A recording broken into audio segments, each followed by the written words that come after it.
James Carter was a man who carried himself with quiet dignity. At 72 years old, he had a head full of salt and pepper hair and a sharp gaze that could make anyone pause. James had served in the military for over 2 decades, dedicating his youth and strength to his country. He was a veteran of the Vietnam War, a survivor of countless hardships, and a man who had seen both the best and worst of humanity. Despite the challenges he faced, James was a man who believed in respect, fairness, and doing the right thing. One Friday afternoon, James decided to treat himself. He wore his neatly pressed jacket with the medals he had earned during his service proudly pinned to the chest. His cane, a simple wooden one that had supported him for years, tapped rhythmically as he walked down the busy street of his small town in Alabama. He had his eye on a new restaurant that had opened recently, a place called Southern Comfort Grill. James entered the restaurant, the cheerful jingle of the doorbell drawing a few glances. The room was warm, with wooden decor and the mouth-watering smell of fried chicken and cornbread wafting through the air. James walked toward the hostess stand, where a young woman named Emily greeted him with a professional but somewhat hesitant smile. "Good afternoon, sir," she said. "Are you dining alone today?" James nodded. "Yes, ma'am. Just me. A table for one, please." Emily glanced around the dining area. It wasn't packed, but a few tables were occupied with families and groups. She hesitated for a moment, then motioned for him to follow her. As James walked to the table, he noticed a man seated at a nearby booth. The man, whose name was Mark Henderson, was a regular at the restaurant. Mark was a middle-aged businessman with a loud voice and an even louder opinion. He was sitting with 2 colleagues, and they were talking about local politics. When Mark spotted James, his conversation stopped abruptly. "Well, would you look at that?" Mark said, loud enough for others to hear. "A veteran, huh? Guess some people think medals mean they deserve special treatment."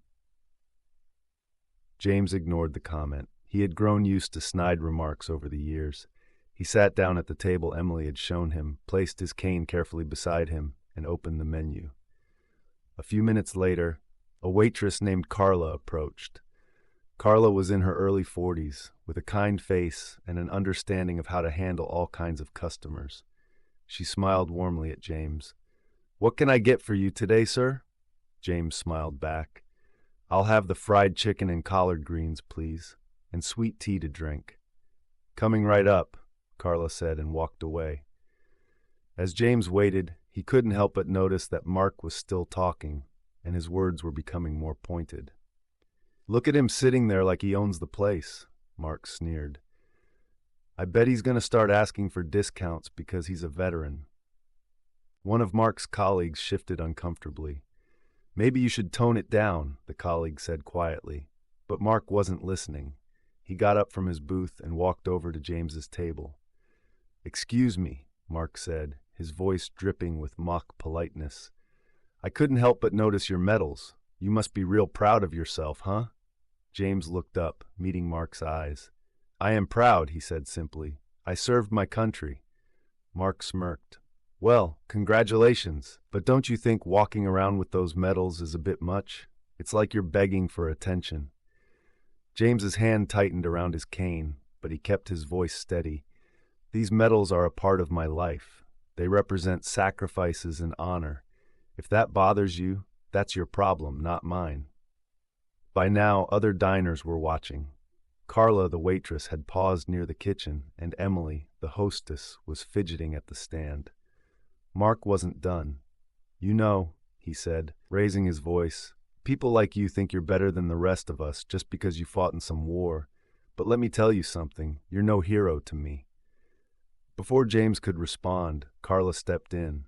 "Sir," she said firmly, addressing Mark, "this is a restaurant, not a place for you to harass other customers. If you can't behave, I'll have to ask you to leave." Mark glared at her. "Are you kidding me?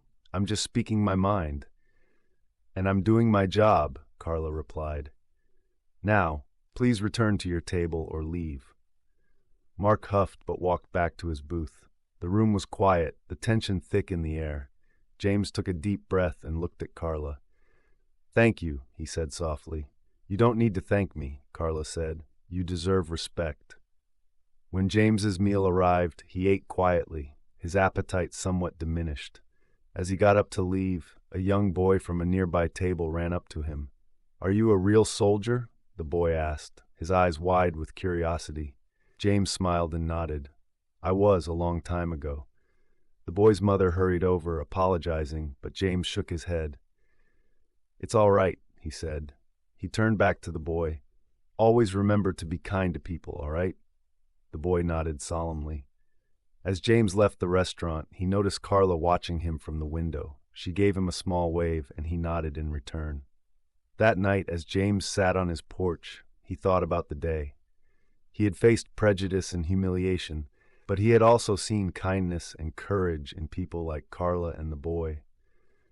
James knew the world wasn't perfect, but he also knew it was worth fighting for, just like he had all those years ago.